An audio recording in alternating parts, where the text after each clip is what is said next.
சீன தயாரிப்பு ரோபோட் நாயை இந்தியா AI இம்பாக்ட் சம்மிட் 2026 எனும் தலைப்பில் நடைபெற்ற AI மாநாட்டில் காட்சிப்படுத்தப்பட்டிருந்தது பெரும் அதிர்ச்சியை ஏற்படுத்தியது மட்டும் இல்லாமல் பெரும் சர்ச்சையாகவும் மாறியுள்ளது. குறிப்பாக இந்த ரோபோட்டை தாங்கள்தான் உருவாக்கினோம் என இந்திய பல்கலைக்கழகம் தரப்பில் உரிமை கோரப்பட்டிருந்தது கடும் விமர்சனங்களை ஏற்படுத்தியிருக்கிறது. டெல்லியில் இந்தியா AI இம்பாக்ட் சம்மிட் 2026 எனும் தலைப்பில் நடைபெற்ற AI மாநாட்டில் பிரதமர் மோடி உட்பட பலர் பங்கேற்றிருந்தனர். இதில்தான் சீன தயாரிப்பு ரோபோட் நாயை இந்திய தயாரிப்பு ரோபோட் நாய் என காட்சிப்படுத்தப்பட்டது. இது தொடர்பான வீடியோ சமூக வலைதளங்களில் பரவிய நிலையில் பல்கலைக்கழகம் மீது குற்றச்சாட்டுகள் குவிந்துள்ளன.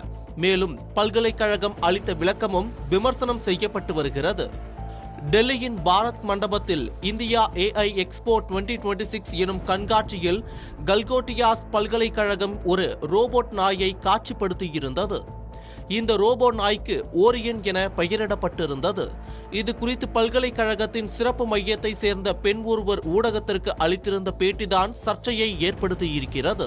அதாவது ஓரியன் என பெயரிடப்பட்ட ரோபோட் நாய் தங்கள் பல்கலைக்கழகத்தின் சென்டர் ஆஃப் எக்ஸலன்ஸ் குழுவினரால் முழுமையாக உருவாக்கப்பட்டது என கூறியிருந்தார்.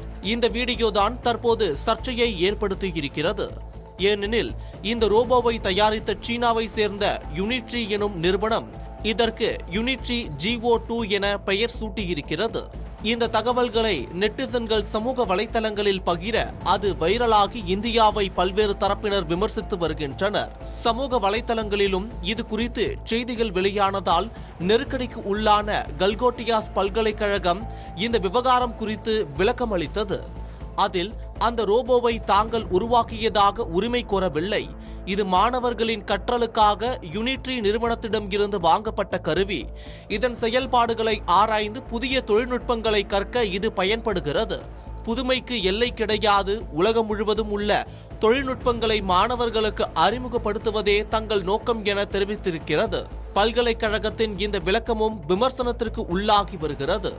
இந்த விவகாரத்தை எதிர்க்கட்சியான காங்கிரசும் கையில் எடுத்துள்ளது.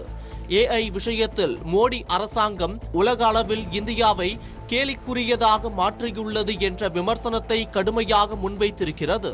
சூழல் இப்படி இருக்கையில் எக்ஸ்போவில் இருந்த பல்கலைக்கழகத்தின் ஸ்டாலை காலி செய்யுமாறு பல்கலைக்கழகத்திடம் அரசு அதிகாரிகள் கேட்டுக்கொண்டதாக தெரிவிக்கப்பட்டது.